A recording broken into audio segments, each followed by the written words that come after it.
Good morning, everyone. Chris Profi, Musically Obsessed. I want to jump on a thread today started by Ron Haggerty over at Vinyl Sanctuary. He's putting 10 questions out there, and this is a very interesting thread because each question revolves around that number. So I had fun with this, had to think a little bit, which is always good. And I wanted to definitely support my man, Ron. He's getting very close to 1,000 subscribers. So if you have not subscribed to his channel yet, I'll leave the link below. Head on over to the Vinyl Sanctuary and subscribe. Okay, so question one, a one-off band.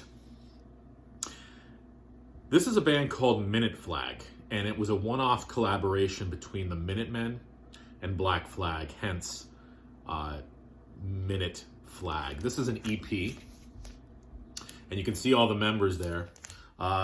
You've got D. Boone, Greg Ginn, George Hurley, Kira Rollins, Bill Stevenson, and Mike Watt.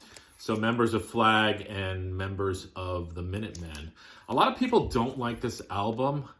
I dig it. Check the song out, Fetch the Water, on YouTube. That's probably the best song on the album, but I like everything else on it too. Minute Flag, nice collaboration between the Minutemen and Black Flag. They didn't record anything else, so that was kind of a cool collaboration. Question two of a kind. So two bands that share the same name. I've shown these before. You've got Overkill. This is for Ron because I know he loves Overkill. Overkill, this is the SST Overkill. This is their album, Triumph of the Will. If you have not heard this, it's amazing. I love it. And also the Bobby Blitz-led Overkill. So two bands that share the same name, but they are different bands. I know Ron's a huge Overkill fan, so I had to find some way to work Overkill into the video. This happens to be my favorite Overkill album too. I don't know what Ron's favorite Overkill album is. I'll have to ask him again. All right, so question three, third time's a charm. So this is the idea for this question is a band that it took sort of 3 albums to get into their sound. So I chose the band All. Okay, let me show you why. Their first album, All Roy Says, was really good. It had Dave Smalley on vocals. All was formed out of the ashes of the Descendants. This was a very good album. I still feel like they were finding their sound. Then they came out with an EP called All Roy for Prez. Still had Dave Smalley on vocals. Really good album. For me, I still felt like they were still searching for like what they were going to be. How was All going to be different than the Descendants? And then by the third album, they brought in my favorite lead singer, Scott Reynolds. And I feel like this was the first realized album by All. I love this album. A lot of people point to this album as one of All's best. I mean, it opens up with a great instrumental called New Theme. You've got Fool, Scary Sad, Box. One of my favorite songs, She's My Ex. Check out that song. So I felt like this third album by All, this is where they hit their stride.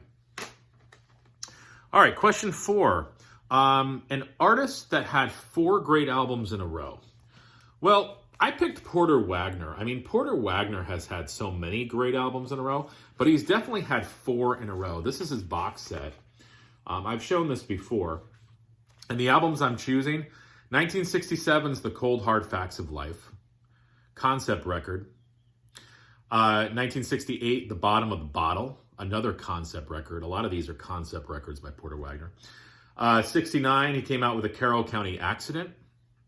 And 70, he came out with Down in the Alley. I've said this before. If you've never listened to Porter Wagoner and you like traditional country music, you should definitely check Porter Wagoner out. He is not for the faint of heart, though. And I've said this before. He's singing songs about drug addiction, drinking, infidelity. He's even has a song called The Rubber Room about literally losing your mind. So not light topics, but great traditional country music. I know Mike Guitar Player 07 loves Porter Wagner as well. I think Lazy Dogs, I think Elliot over at Lazy Dog likes Porter Wagner as well. So, yeah, 4 great albums in a row. I mean, he's had many great albums in a row, but those are 4 of them. Question 5. Fifth Dimension. So, theme, space theme. Well, I could have taken the easy way out, and I could have shown the Byrds' Fifth Dimension. And they've got a great song on here called Mr. Spaceman, which is one of my favorite Byrd songs. I guess I also could have done Johnny Cash, a couple songs off of America. This is a concept record. He did a take on the song Come Take a Trip in My Airship, which was about flight, of course, which led to a recitation, Reaching for the Stars, which he talks about space travel. I could have picked this. But I'm going to end up going with Dead Milkmen, the song Rocket Ship off their album Bucky Fellini. Great song. I believe it was written by Daniel Johnston. So check out Rocket Ship. Space themed. Tell you, Ron, you got me thinking here. Question 6. A 6-member band. Well, I'm choosing the band Slovenly. I've talked about these guys before. And this is their 1984 album. What's it called again? After the Original Style. Who are the 6 members? You have Scott Ziegler on guitar and bass, Steve Anderson vocals, Rob Holtzman on drums, Tom Watson guitar bass, Tim Plowman keyboards, guitar synthesizer. Sorry about that. And Lynn Johnston violin, saxophone, clarinet. That was 6, I believe. Slovenly, tomato, however you say it, great band. Next, question 7, God's Number. So a song that has the word God in it. Well, here's Creator's 2020 live album called London Apocalypticon. Love Creator. And they've got a song called Enemy of God, which is an amazing modern thrash classic. It's a great album. Love me some Creator. Okay. Oh, question 8, a song about unity. I have a big SST vibe here. The Descendants. This is a record store exclusive 45 for the song Who We Are. And I don't believe it appeared on any album and only appeared on this 45. Basically, it's a song about uniting as a country. Really good song. Love the Descendants. Check this out.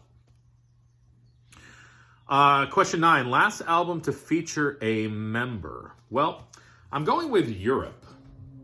And I've shown this album before. This is their album Wings of Tomorrow. This came out on Epic. What year? 1984. And this was the last album to feature drummer Tony Reno. And then after this album, they came out with the Final Countdown.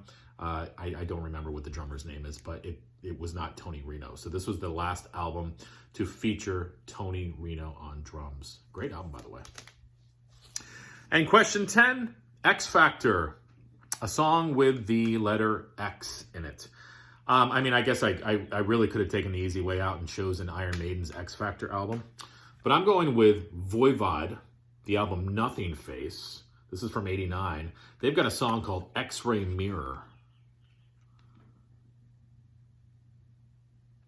If you've never heard Voivod, it's basically proggy thrash. Yeah, it's awesome. This was like part of a nice string of albums with Dimension Hatros, Nothing Face, Angel Rat, Outer Limits. Really good stuff. Check out Voivod. So that is my 10-question thread. Thank you, Ron, for putting that out there. Like I said, head on over to Ron, subscribe to him.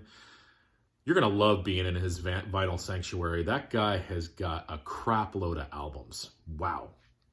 And it's constantly growing. He's constantly showing great stuff. He's going to get to 1,000 in no time. I know he is. This was a great thread to put out. So again, I'm leaving his link below, but head on over to the Vinyl Sanctuary. Adios.